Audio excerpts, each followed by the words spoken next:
Car bomb blasted, 35 dead or wounded. Morning. A ghastly movie scene without the action hero. Just smoke and blood from the bodies blown to pieces.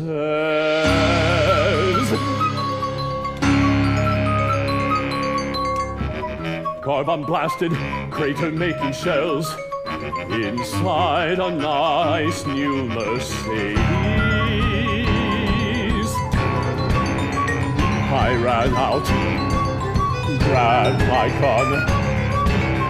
What can I do to help the bleeding, the dying? When I saw the carnage there, I was held with grief and shock and awe.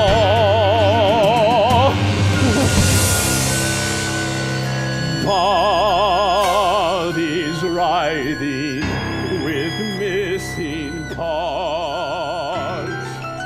Blood soaked. Composer David T. Little wondered about the real experiences of real soldiers. He asked everyone he knew, soldiers from the wars in Iraq and Afghanistan, Vietnam, even World War II. He asked them to tell their stories, and for almost all of them, it was the first time they spoke about their experiences. Then he put those stories to music and composed an opera called Soldier Songs. David T. Little is also a punk rock drummer and has a PhD from Princeton, and he joins me in the studio. David, welcome. Thanks so much. Good to be here. I had a hard time putting a label on this. Is this opera? You know, we've called it a lot of things over the years. Originally, we called it a staged song cycle. And a song cycle is a set of songs that are meant to be performed together as a set. The last thing we called it was an opera in the form of a song cycle, because we definitely felt that it had a dramatic arc that was operatic in nature. And it definitely had things that felt more like arias than songs. And for me, I think an aria tends to have, or can often have, a larger emotional arc than sort of a 19th century song can. And that's why you chose that format for the emotion? Yeah, I mean, it was originally, this whole piece was sort of a mystery the entire time I was working on it. I didn't necessarily know what it was going to become, and that was part of what was really exciting about it. It was originally commissioned by the Pittsburgh New Music Ensemble in 2004, and I felt myself moving in the direction of larger works. And so I asked the director, Kevin No, if he would be okay if I wrote the entire concert. And he said, sure, as long as it can be, X number of minutes long, you got it. And so I had this whole concert length to work with. But within that, I didn't necessarily know what it was going to be. And what was interesting is through the process, once I really sat down and listened to all the interviews that I had conducted, that's when the piece started to really come into focus. And it just kind of took off from there and kind of took on a life of its own. And so when we call it an opera, it's not really your father's opera. It's not no, like the large women with the... Right. Well, it's funny. an opera is a lot of what I do now, and that's not what it is at all now. It's a totally different kind of thing, and it's actually, I feel like we're in kind of a golden age of opera right now in America. I mean, there's so many... I feel like every one of my friends is writing an opera. Every composer wants to tackle this form because there's something really exciting about. It's the in thing right now. In a way, it is. It's sort of funny. And 10 years ago, I would have never expected that would be the case, or that I would be, so involved in the opera world and writing operas. And definitely not when you were in high school doing drumming, being like, oh, I'm going to be an opera composer, guys. Oh no. Well, I was also involved. I did a lot of musical theater. I was a theater kid also in school, so theater has always been really important to me. But yeah, I never, opera felt like something different. And I think what we've found as a generation is that it actually doesn't have to be that different. It's not so different from, or it's not that far of a stretch from maybe things we already know, but we can get to a much deeper emotional place through that language than perhaps maybe through other styles or genres. Where did the idea for Soldier Songs come from? Well, there's this movie by Todd Solondz called Happiness, which has this short scene. It's not a major scene in the film at all, but it's this mother and her sister are talking in the kitchen of a house, and the young boy runs in with a toy gun and starts screaming, "Die, die, die," and shooting them. And, and that's the whole scene, and moves on to what was actually the focus of that scene, which was the conversation. But something in that moment really captured my interest in, also being, this was around, beginning of Iraq War, and things were kind of heating up, and I had friends who were enlisting and started to to ask questions about how we make soldiers and how someone decides to become a soldier or decides to not become a soldier, and what is involved in that decision process, and what cultural influences are at play in that or not. So that's really where the whole idea started. And then the more I got into it, the more I realized, I needed to speak with actual soldiers. And then I realized that I couldn't actually, they needed to actually speak. It needed to be about, their voices need to be a part of it. Is there a political message to soldier songs? When I first started writing it, I think I thought there was. And at the very beginning, political is a tricky word. I don't think there is in the sense of trying to make a point in terms of this is good or this is bad or this, it's sort of more about exploring this issue. And I think audience members, based on what their experiences are, will take different things from it.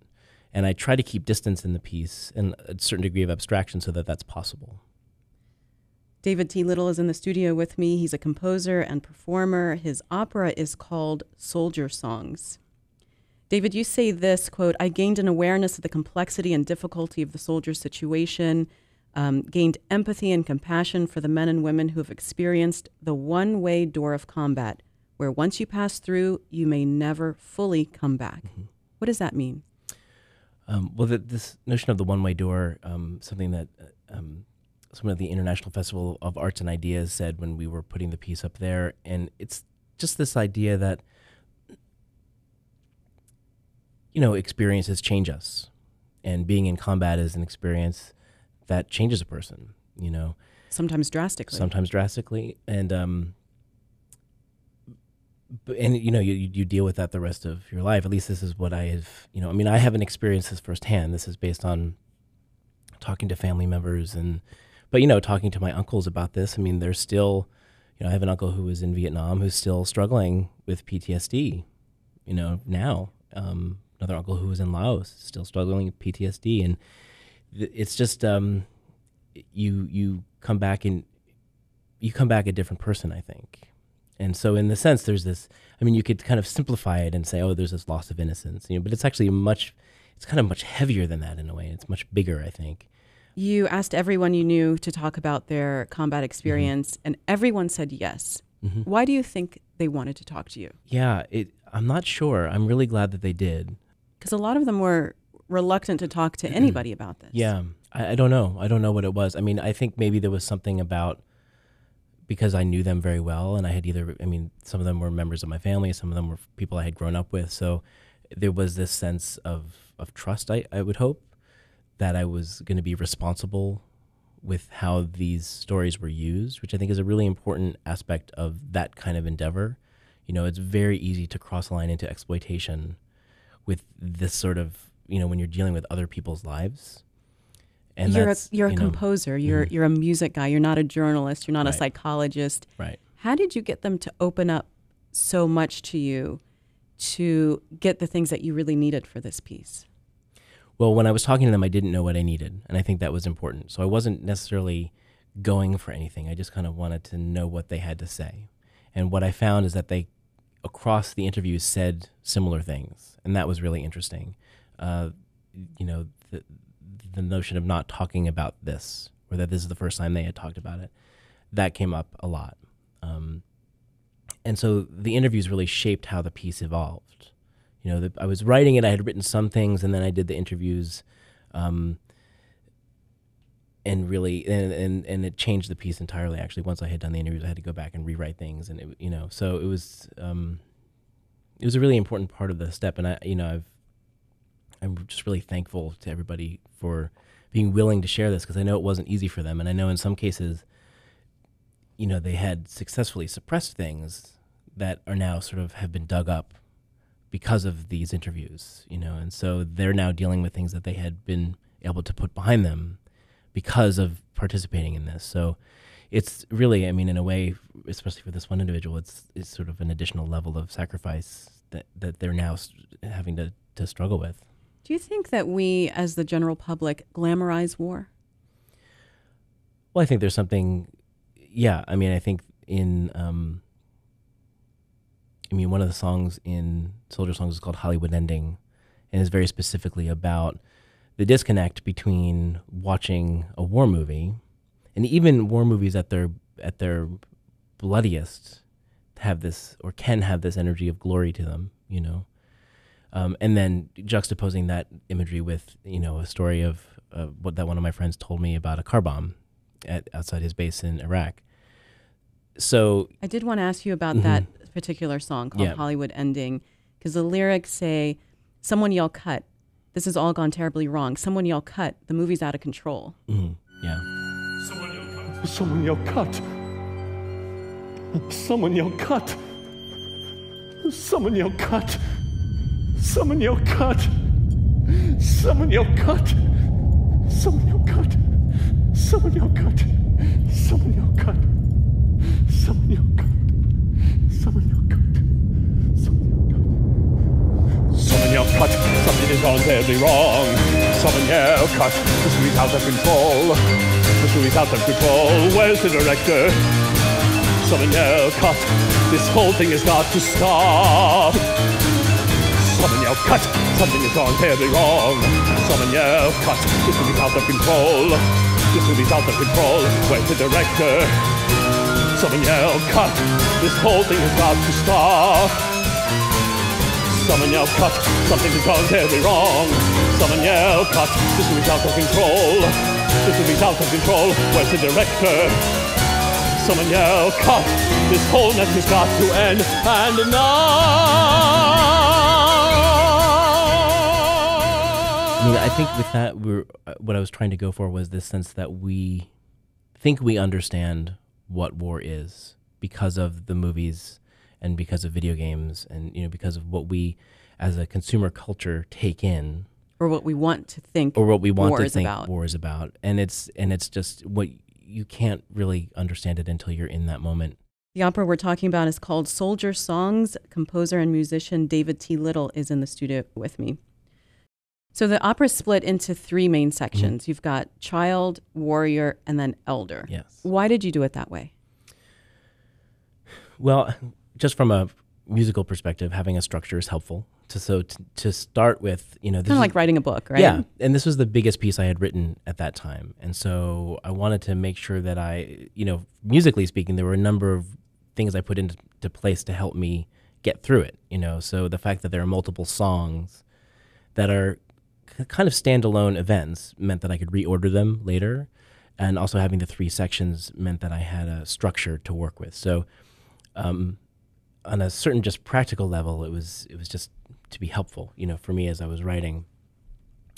But it seemed that these categories, the stories that I was hearing and telling, just fell into these particular categories, and so I think it made sense from the perspective of the story, that as a child you have this one particular perception of war, that as a warrior you have a very different perception of war, and then as an elder you have this sort of wisdom of time to reflect on your experiences, on both of the experiences, and in that section is, if there is a section where there is any kind of a message or a sort of thesis, it's delivered in that section, through, not in any kind of heavy-handed way, but just from the perspective of reflection. The first song in the child section is called Real American Hero. Mm-hmm. Tell us about that one. Well, as a kid, I grew up playing with war toys, and toy guns and action figures, and that, as I was thinking about this, and this relates to the happiness scene, where you are from a very young age taught something that is completely inaccurate about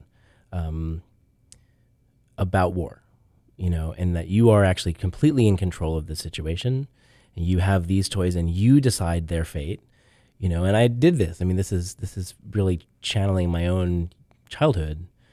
And the disconnect between that and being in combat seemed very stark, In rehearsal yesterday, we were talking about, in the very, very original version of this piece, the last movement, War After War, was meant to be performed with the singer sitting at a table playing chess with himself, and there's this sort of bookend nature to that chess is the sort of the sort of old war game, and action figures are kind of the newer kind of war game. But in both cases, the person playing the game is actually the one in control, which seems to have, is a contrast to the reality of being in combat. There's the song called Two Marines is, to me, it's the saddest song and most powerful. Tell us about that one. Bring back my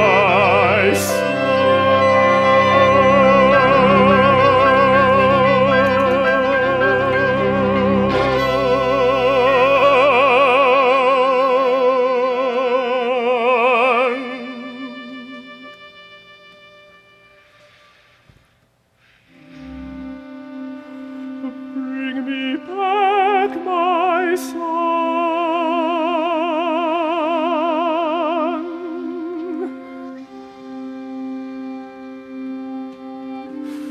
Bring me back my son.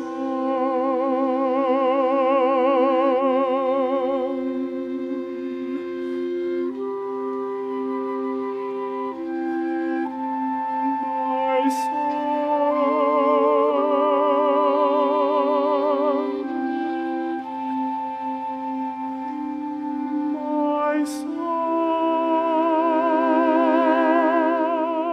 Two Marines is based on the story of Carlos Arredondo, who was informed that his son had been killed in Iraq, and in a state of grief, went to the van that the Marines had arrived in and got inside of it and lit himself and the van on fire. And then went on to become a very respected anti-war activist. And I just, something just in the, there's a line in that song, to see my grief as burning flames, this sort of making explicit this intense pain that he was experiencing at that time, which is not a unique experience, the pain of losing a loved one in war. So, I just found it to be an incredibly moving story, and it was actually the first song that was written of the piece.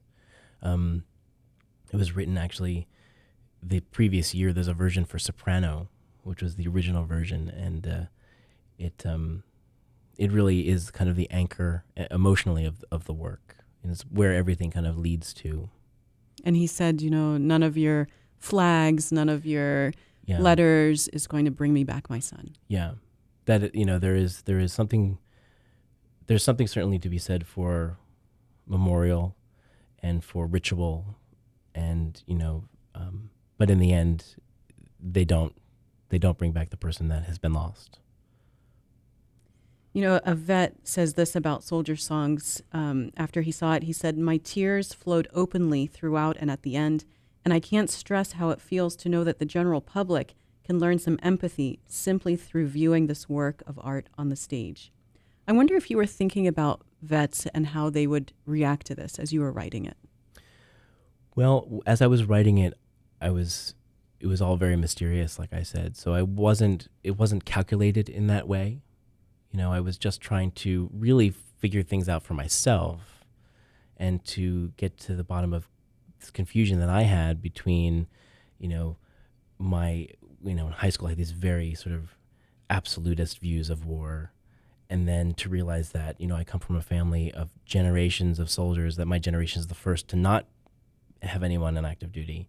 And then to see my friends enlisting to go to Iraq and Afghanistan, it created kind of a crisis for me in a way, mentally, and I really so the impetus for the piece on that level was to get to the bottom of that for myself.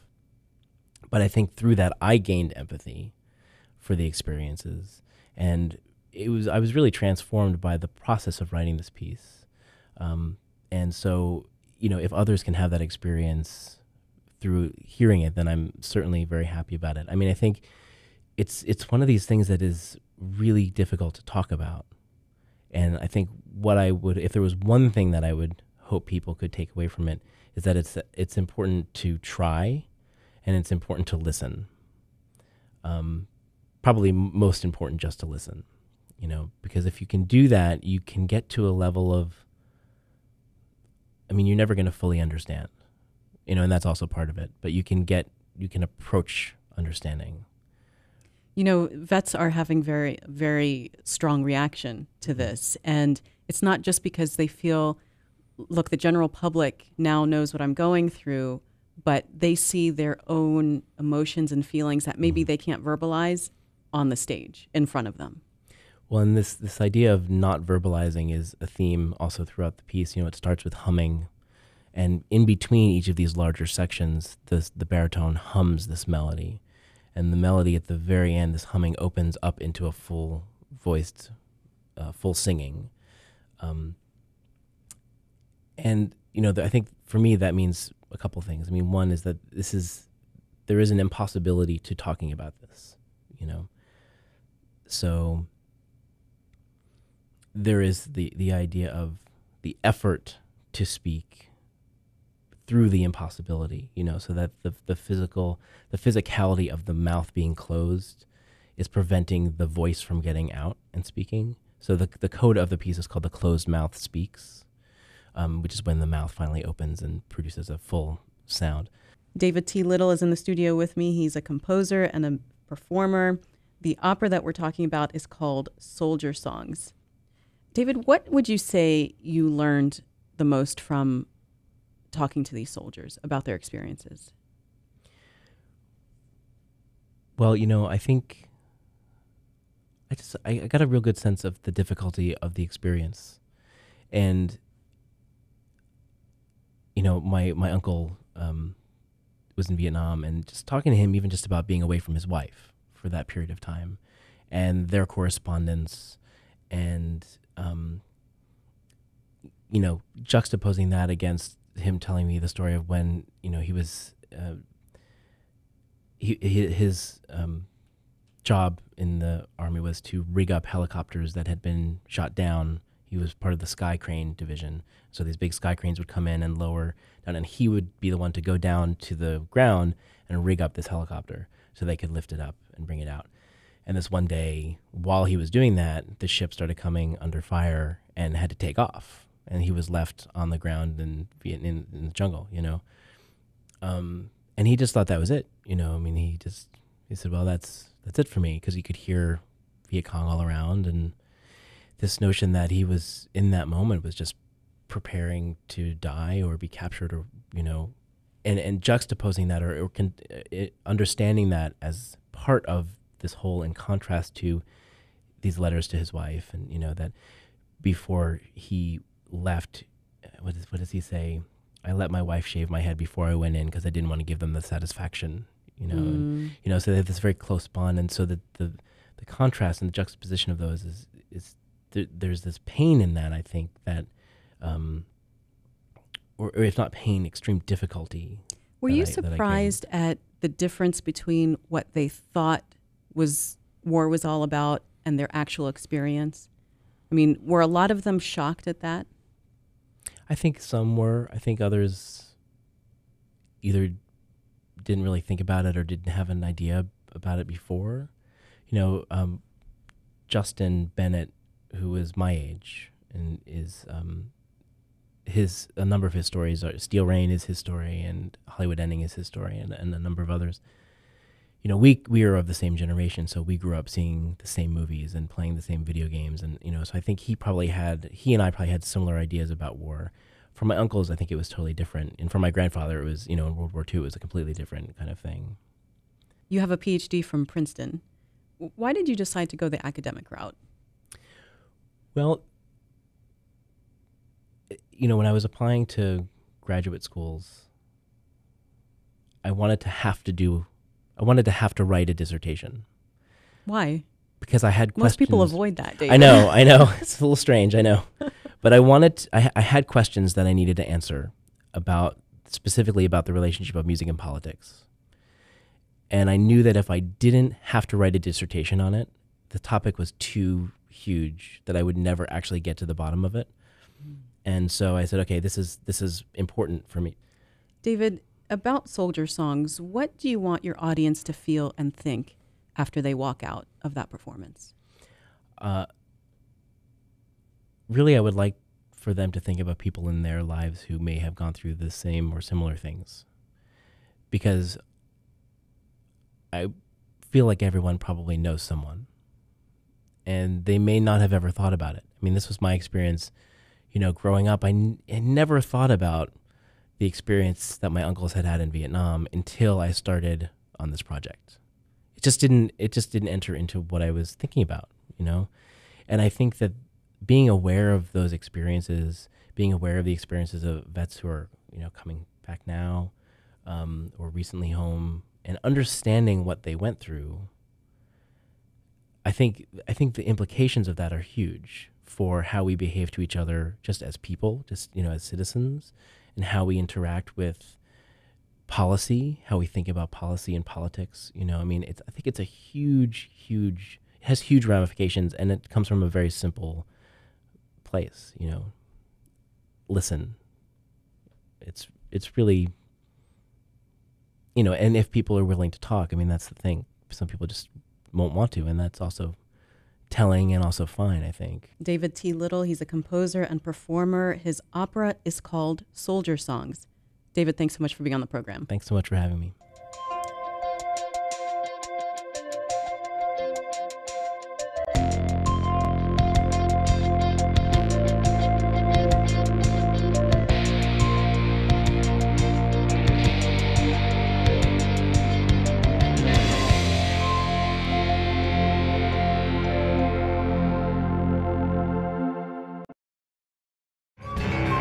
What can I do to help the bleeding, the dying? When I saw the carnage there, I was held with grief and shock and awe.